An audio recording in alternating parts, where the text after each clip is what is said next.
Good morning students, this is your computer class 12th Halwasia Vidya Vihar. और आज हम पढ़ेंगे फाइल हैंडलिंग में। हमने 3 फंक्शंस के बारे में जस्ट इंट्रोडक्शन लिया था लास्ट वीडियो में।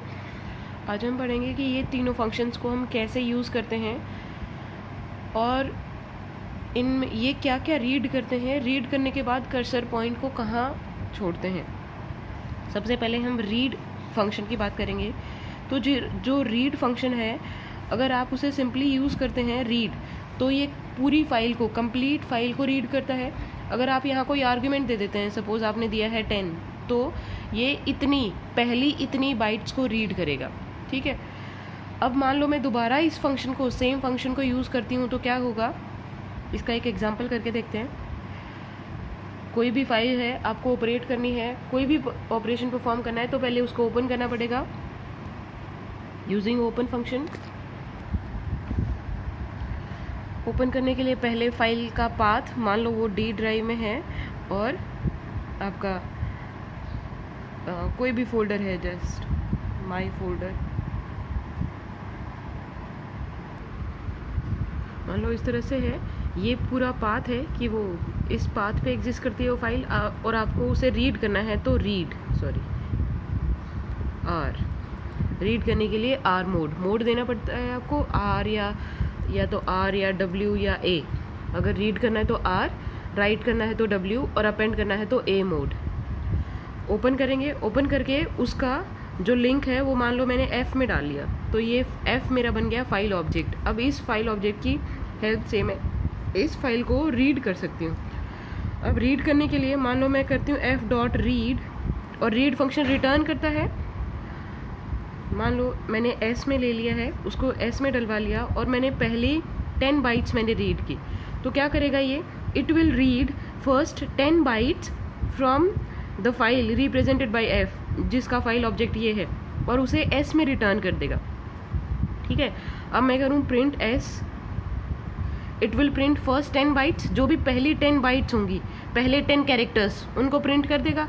उसके बाद दोबारा मैं मान लो एक S1 लिया मैंने, और इसमें दोबारा मैं करती हूँ रीड 20, तो अब की बार क्या करेगा ये कौन सी 20, पहली मान लो ये आपकी फाइल थी, ये जो आपकी फाइल है मान लो वो इस तरह से है, तो पहली 10 बाइट रीड कर ली इस स्टेटमेंट ने पहली 10 बाइट्स, मान लो यहाँ से यहाँ तक होती हैं, वो रीड कर ली और एस में डाल दी और प्रिंट कर दिया।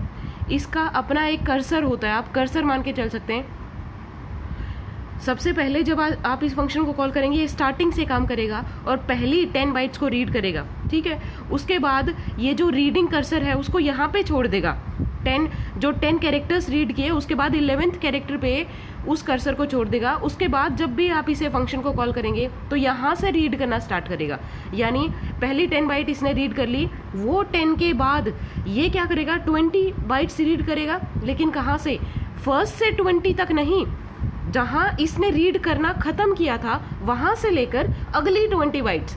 यानी दोबारा जब आप इस फंक्शन को कॉल करते हैं तो जितने भी बाइट्स रीड करते हैं, it will read next 20 bytes after this 10 bytes. जो पहली 10 बाइट्स हैं उसके बाद यहाँ से लेकर और अगली 20 बाइट्स ये रीड करेगा।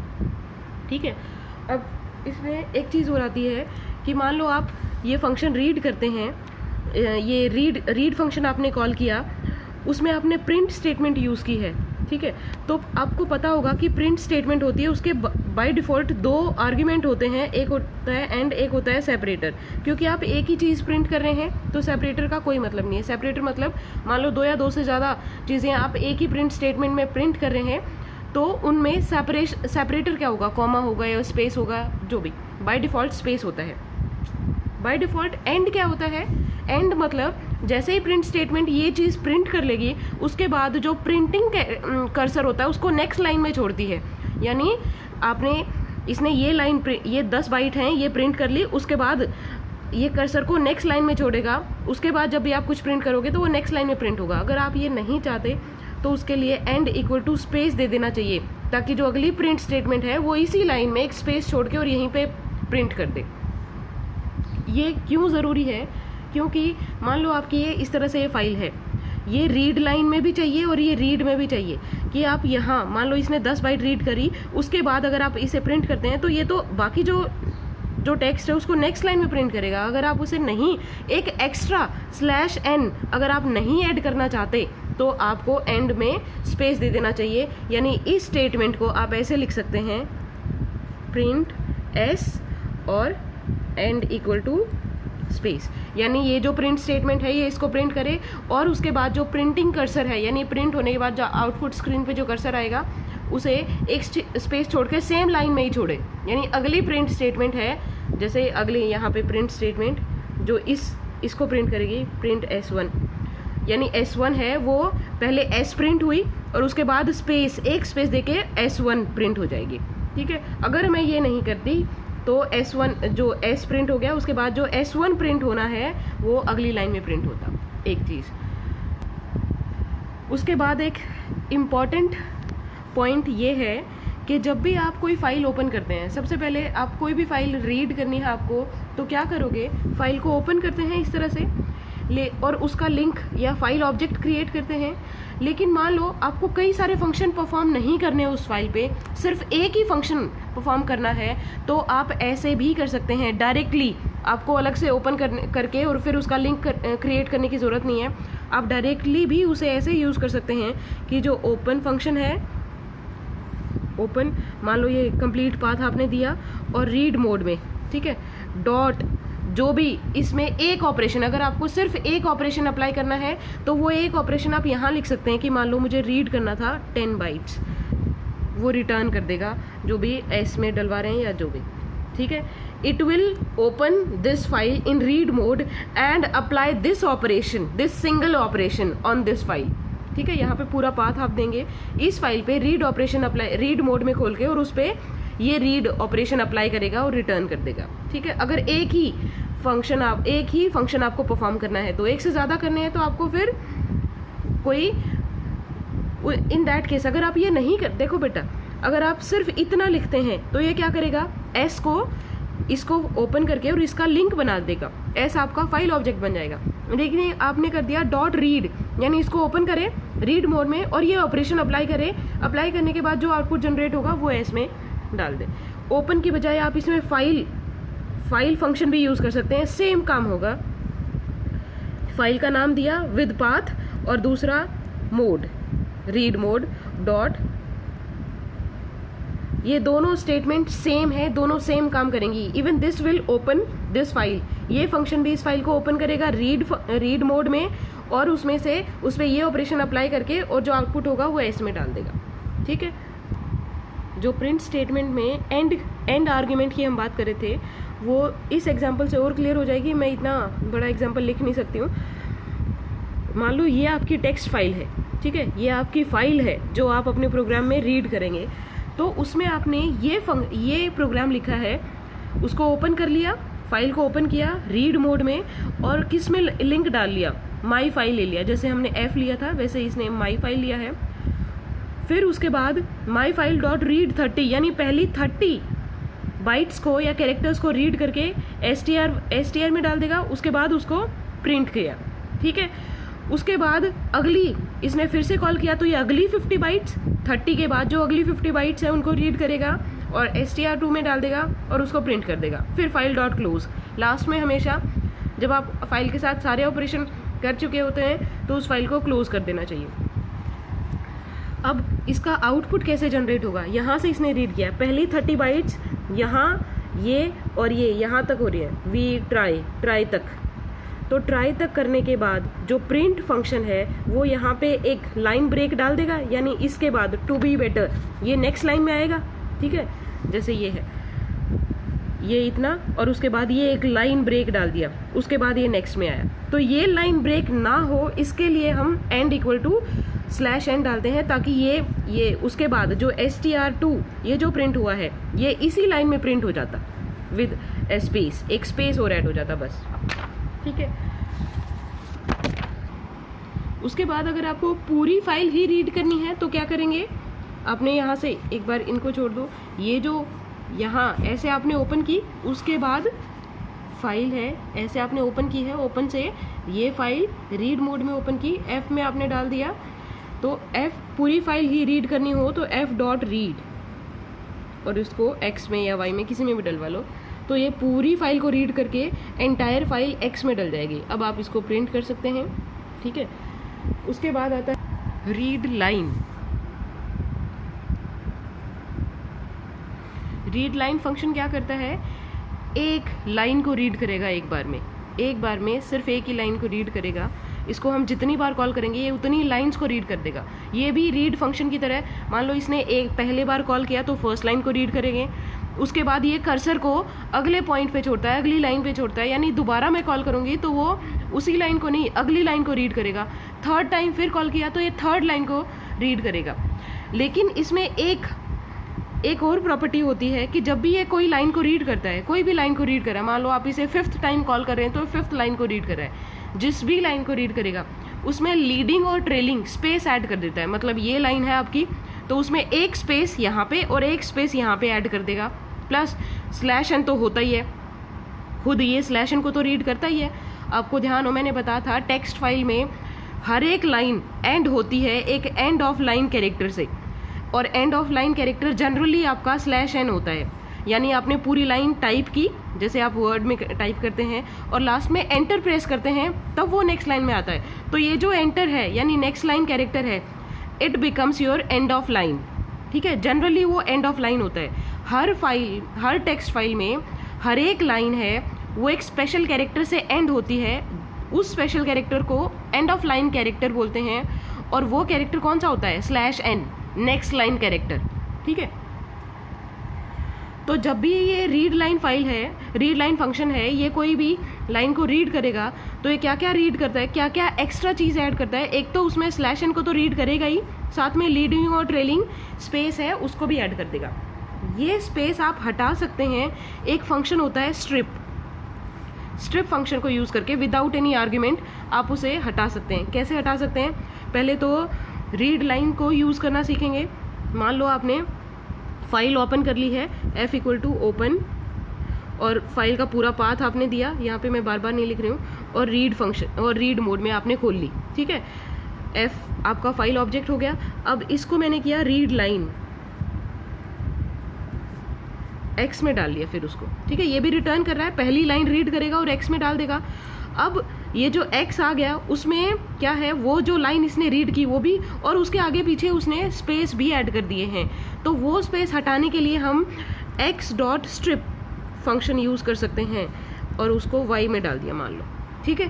X.strip, ये स्मॉल s विदाउट, इसमें कोई आर्ग्यूमेंट नहीं देना होता। तो ये क्या करता है, स्ट्रिप फंक्शन क्या करता है, लीडिंग और ट्रेलिंग यानी लाइन से पहले और आखिर में जो भी एक्स्ट्रा स्पेस हैं उनको हटा देता है, ठीक है। ये था स्ट्रिप फंक्शन का यूज़। उसके बाद मान लो आपको कई सारी लाइंस रीड करनी है तो आप यही बोल सकते हैं कि मान लो पहली लाइन इसने रीड कर ली, दूसरी लाइन मान लो मैं ले रही हूँ Z = F.readline, W.F.readline, इस तरह से करते गए तो X में पहली लाइन आ गई, Z में दूसरी लाइन, W में थर्ड लाइन, क्योंकि ये थर्ड टाइम रीड कर रहा है। इस तरह से हो सकता है, और उन सबको प्रिंट कर सकते हैं, हम एक ही साथ प्रिंट कर सकते हैं ना। मान लो ऐसे प्रिंट कर दिया मैंने X Z W, तो ये X को प्रिंट करेगा, उसके बाद Z को, और उसके बाद W को, और वो जो नेक्स्ट लाइन है वो अपने आप आ जाएंगे बेटा, क्योंकि /n तो हर लाइन के एंड में है ही, तो पहली लाइन प्रिंट होगी, ठीक है। फिर स्पेस एक ऐड हो जाएगा, फिर उसके बाद ये नेक्स्ट लाइन में ही प्रिंट होगा। ऐसा नहीं है कि ये पहली लाइन फिर दूसरी लाइन फिर तीसरी लाइन, क्योंकि एंड होता है प्रिंट में, जो सेपरेटर है वो तो स्पेस होता है, तो ये सारी ऐसे प्रिंट हो जानी चाहिए। नहीं, जो लाइंस हैं उनमें खुद में भी तो हर लाइन के बाद एक /n तो है ही, तो यानी पहली लाइन प्रिंट हुई उसके बाद /n है ना, हर लाइन पहली लाइन के एंड में भी तो /n है, यानी ये चीज़ नेक्स्ट लाइन में चली जाएगी। उसके बाद जैसे ये लाइन प्रिंट हुई उसके लास्ट में भी /n है, तो ये लाइन नेक्स्ट लाइन में प्रिंट होगी। इस तरह से आपका आउटपुट आएगा, ठीक है। उसके बाद मान लो आपको पूरी फाइल लाइन से लाइन वाइज आपको प्रिंट करनी है, यानी लाइंस के थ्रू ही आपको पूरी फाइल प्रिंट करनी है, पहली लाइन फिर दूसरी लाइन फिर थर्ड लाइन। तो वो कैसे कर सकते हैं, उसमें आप फॉर लूप लगा सकते हैं या वाइल लूप लगा सकते हैं। दोनों को लगाने का तरीका क्या है ये थोड़ा ध्यान से देखना। पहले तो सबसे पहले मान लो मैंने ओपन कर ली है फाइल और उसको F में डाल लिया, ये फाइल, और R रीड मोड में, ठीक है। उसके बाद मैंने एक ब्लैंक स्ट्रिंग ले ली है, या सिंपल S ले लो, ठीक है, ब्लैंक स्ट्रिंग। अब मुझे सारी लाइंस प्रिंट करनी है, तो वाइल लूप लगाएंगे। तो कैसे लगाएंगे? वाइल S, ये आपकी बुक में भी दिया है, वहाँ से भी देख सकते हैं। ये सेम ही उसी तरीके से मैं बता रही हूँ कि ये जो वाइल लूप है वो कैसे यूज़ करेंगे।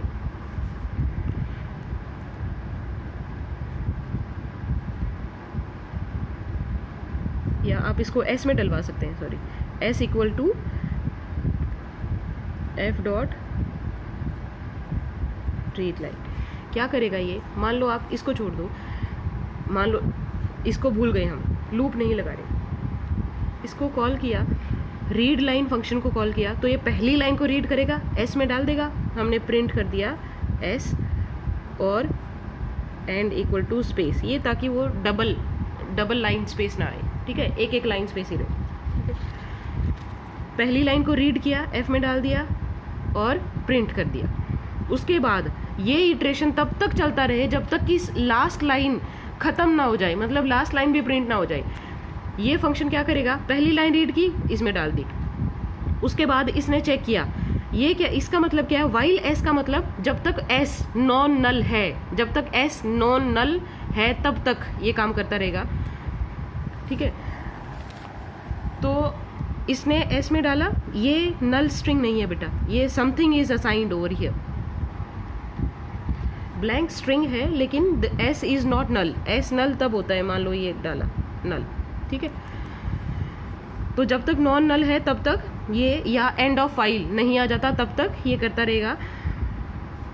तो पहली लाइन इसको असाइन की, प्रिंट कर दी, फिर ये देखा S नल नहीं है, फिर दूसरी बार, फिर दूसरी लाइन इसने सेकंड टाइम फिर से रन होगा, तो अब की बार दूसरी लाइन इसको असाइन करेगा, फिर प्रिंट किया, फिर S को चेक किया, it is still not null, तो उसके third line, fourth line, up to last line इसने इसमें डाल दिया, फिर प्रिंट कर दिया, फिर चेक किया नॉन नल है, फिर से देखा कि लास्ट लाइन के बाद उसके आगे क्या होता है? नल होता है। तो अब की बार ये नल असाइन कर देगा, उसको प्रिंट नहीं करेगा। मान लो उसको प्रिंट भी कर दिया, तो अगली बार ये वॉलेट हो जाएगा। उस लास्ट लाइन के बाद एक ब्लैंक लाइन भी आ जाए तो भी उसके बाद ये नल हो जाएगा और लूप से बाहर आ जाएंगे, ठीक है।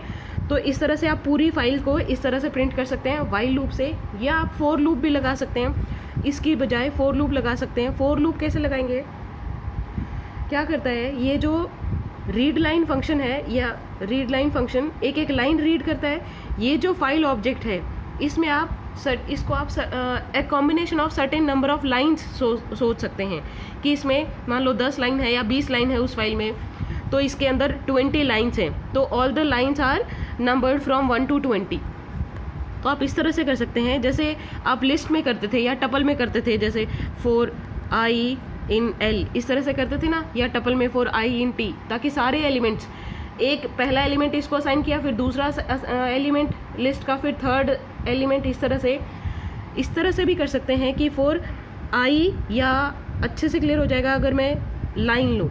ये वेरिएबल है, जैसे आपने आई वेरिएबल लिया है वैसे ही लाइन वेरिएबल इन एफ, यानी ये जो आप फाइल ऑब्जेक्ट है उसमें इसके लिए ये क्या करेगा, इसकी पहली लाइन को इसको असाइन करेगा, फिर दूसरी लाइन को, फिर थर्ड लाइन को, फिर फोर्थ लाइन को, fifth up to last line, एक एक करके इस फाइल ऑब्जेक्ट की सारी लाइंस को एक एक करके इसको असाइन करेगा। आप डायरेक्टली इसको प्रिंट कर सकते हैं, ठीक है ना।